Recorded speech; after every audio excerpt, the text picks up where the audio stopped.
नमस्कार, म दिनेश थापा डिएनएक्स भोलामा तपाईँलाई स्वागत छ। आज हामी तपाईँलाई देखाइरहेका जिल्ला स्तरीय खुल्ला ब्याडमिन्टन प्रतियोगितामा सम्पूर्ण सहभागीहरूमध्ये हाम्रो डिबुका औषधिबाट आउनुभएको छ मानबहादुर सोमे अनि लोकबहादुरका। हामी सम्पूर्ण साथीहरू यहाँ खेलिसक्नु भएको छ। हाम्रो डिबिओले पनि एउटा गेम म्याच सेट जितिसकेको छ। अब अर्को दोस्रो खेल भोलिको बसाइमा हुनेछ।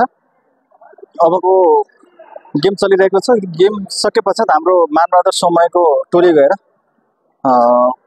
हाम्रो मैदानमा उत्रिनेछ। अब सुनारी सरको पनि हुनेछ। त्यस लगतै सुनारी सरको पनि हाम्रो सुनारी सरलाई अग्रिम शुभकामना है। अब अलिअलि त एक्साइटेड भइ नै हाल्छ होइन। अब कहिले पनि नखेलेको खेलाडीसँग अचानक खेल्न पर्दा चाहिँ थोरै नर्भस पनि भइन्छ। ठिकको गेम हो, हार जित भइहाल्छ होइन, त्यति साह्रै उस पनि छैन। तपाईँले राष्ट्रिय यो तपाईँको जिल्ला स्तरीय गेमहरू कति खेल्नुहुन्छ? 5औं पटक हो। गेम त तपाईँ हार जित भइहाल्छ हाम्रो प्रतिस्पर्धामा। तपाईँको यो सहभागिता नै ठुलो कुरा हो। अनि अन्त्यमा के भन्न चाहनुहुन्छ?